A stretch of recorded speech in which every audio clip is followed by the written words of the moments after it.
প্রযুক্তির এই যুগে ইন্টারনেটবিহীন দিন কল্পনা করাই কঠিন। তাই বিভিন্ন দেশের আন্দোলন সংগ্রাম দমনে হুট করেই ইন্টারনেট বন্ধ করে দেয় সরকার। যা ইচ্ছে তাই করতে পারে শাসক দল। বাংলাদেশেও এমন ঘটনা ঘটেছে। তবে এবার এমন ঘটনা বন্ধ হতে চলেছে। এলন মাস্কের স্টারলিংক দেশে আসলেই বদলে যাবে পরিস্থিতি। গত 13ই ফেব্রুয়ারি এলন মাস্কের সঙ্গে ভিডিও কলে আলোচনায় বসেন অন্তর্বর্তী সরকারের প্রধান উপদেষ্টা ডক্টর ইউনুস। এই আলোচনায় ভবিষ্যৎ সহযোগিতার ক্ষেত্র উন্মেষণের পাশাপাশি বাংলাদেশে স্টারলিংক ইন্টারনেট সেবা চালুর বিষয়ে বিস্তারিত আলাপ করেন তারা। জাতীয় উন্নয়নে এই উদ্যোগের তাৎপর্য তুলে ধরে স্টারলিংক পরিষেবার সম্ভাব্য প্রবর্তনের জন্য এলন মাস্ককে বাংলাদেশ সফরের আমন্ত্রণ জানান ইউনুস। ডক্টর ইউনুসের ডাকে এলন মাস্ক ইতিবাচক সাড়াও দিয়েছিলেন। ধারণা করা হয় এই ইন্টারনেট সেবা চালু হলে ইন্টারনেট ব্যবহারের ধারণা পুরোপুরি পাল্টে যাবে। বাংলাদেশে এখন যে ইন্টারনেট সেবা দেওয়া হয় তা সাবমেরিন কেবল নির্ভর, অর্থাৎ সমুদ্রের তলদেশ দিয়ে তারের মাধ্যমে ব্যান্ডউইথ এনে মোবাইল নেটওয়ার্ক অপারেটর ও ইন্টারনেট সার্ভিস প্রোভাইডাররা মানুষকে ইন্টারনেট সেবা দেয়।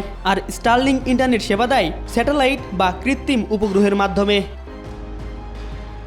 স্টারলিংকের মূল প্রতিষ্ঠান স্পেসএক্সের ওয়েবসাইটে দেওয়া তথ্য অনুযায়ী তাদের ইন্টারনেট সেবা জিও স্টেশনারি বা ভূস্থির উপগ্রহ থেকে আসে, যা 35,786 কিলোমিটার উপর থেকে পৃথিবীকে প্রদক্ষিণ করে। পৃথিবীর নিম্ন কক্ষপথে স্থাপিত হাজার হাজার স্যাটেলাইটের একটি সমষ্টি হচ্ছে স্টারলিংক, যা পুরো বিশ্বকেই উচ্চগতির ইন্টারনেট সেবা দিতে পারে। স্টারলিংকের ওয়েবসাইটে বলা আছে, বাসাবাড়িতে তাদের সেবা নিতে কিছু সরঞ্জাম কিনতে হবে। সেখানে থাকে একটি রিসিভার বা অ্যান্টেনা, কিক স্ট্যান্ড, রাউটার, তার ও বিদ্যুৎ সরবরাহের ব্যবস্থা বা পাওয়ার সাপ্লাই। এটাকে স্টারলিংক কিটও বলা হয়, যার মূল্য $349 থেকে $599 পর্যন্ত। টাকায় যার হিসাব দাঁড়ায় 43 থেকে 74 হাজার টাকা।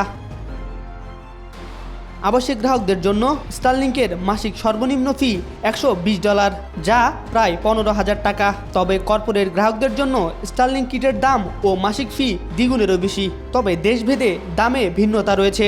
স্টারলিংকের ইন্টারনেট সেবায় থাকবে না আর ইচ্ছামতো ইন্টারনেট শাটডাউনের সুযোগ, এমনকি এটি ব্যবহার করে আড়ি পাতারও কোনো সুযোগ রাখা হয়নি।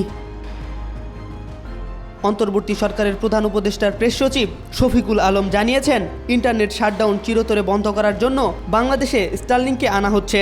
আজ নিজের ভেরিফাইড ফেসবুক আইডিতে দেওয়া এক পোস্টে তিনি একথা বলেন। MR আকাশ, আজকাল।